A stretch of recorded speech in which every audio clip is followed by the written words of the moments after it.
solar cell တွေမှာအခုကလေးထားလာ hotspot လေးတွေဖြစ်လာအပူရောင်ပြောက်ကလေးတွေဖြစ်လာတယ်အဲ့အပူရောင်အဆက်ပြောက်လေးတွေဖြစ်လာရတဲ့အဓိကအကြောင်းကဒါ hotspot လို့ခေါ်တယ်အဲ့ဒီအကြောင်းအရာဖြစ်ချင်းတွေကျွန်တော် series ရှိထားတဲ့အခါမှာကျွန်တော်ဒီပုံလေးကိုထပ်ကြည့်အောင်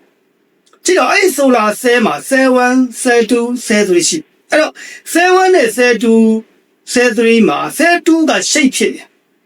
shape ဖြစ်တယ်အရေးကြနေတယ်အဲ့တော့ဒီ cell 2မှာအရှိတ်ရိတ်ကြနေတဲ့အခါမှာအဲ့အရေးကြနေတဲ့အကြောင်းကြောင့်ကျွန်တော်တို့က cell 1ကနေဖြတ်သွားတဲ့မှာ cell 1ကတော့ဆိုကြပါစို့0.5 voltage ampere တခုနဲ့စီးနေ cell 2ရောက်တဲ့အချိန်မှာဆက်စီးလို့မရတော့ cell 2ဒီပြက်စီးနေလမ်းကြောင်းပိတ်ဆို့ block ဖြစ်သွားတယ်အဲ့တော့ဆက်သွားလို့မရတော့အဲ့တော့သူကဒီနေရာမှာစုပ်ပုံပြီးသွားတဲ့လမ်းကြောင်းရှာနေရဲ့အထင်းတိုးတိုက်နေတယ်တခါအဲ့လိုတွေမရပ်ဘဲနဲ့သူကဘာဆက်ဖြစ်မလဲဆိုတော့ခါကျတော့ဒီ bypass diode မပါတာဖြစ်တဲ့အတွက်တစ်ဖက်က cell 3ဘက်ကနေ cell 3ဘက်က voltage တစ်ခုရှိနေရဲ့ ampere တစ်ခုရှိတယ်အဲ့ potential voltage ရကြ potential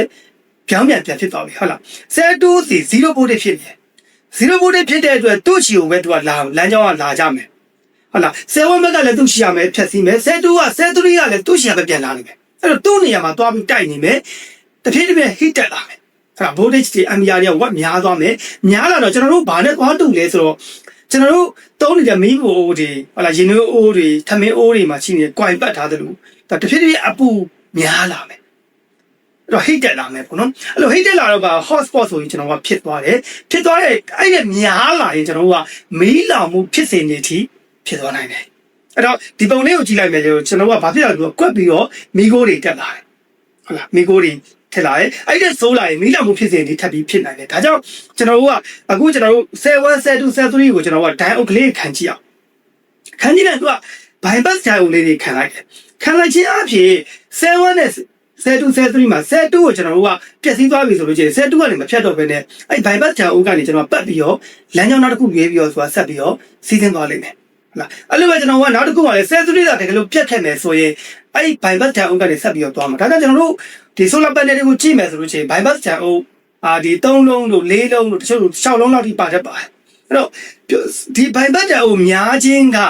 cell ကိုပို့ပြီးတော့ဒါhotspot ဖြစ်နိုင်ခြင်းကိုပို့ပြီးရောကြစေတာပေါ့မဟုတ်ရင်ကျွန်တော်က cell တွေဥမာဆိုကြပါစို့ကျွန်တော် cell က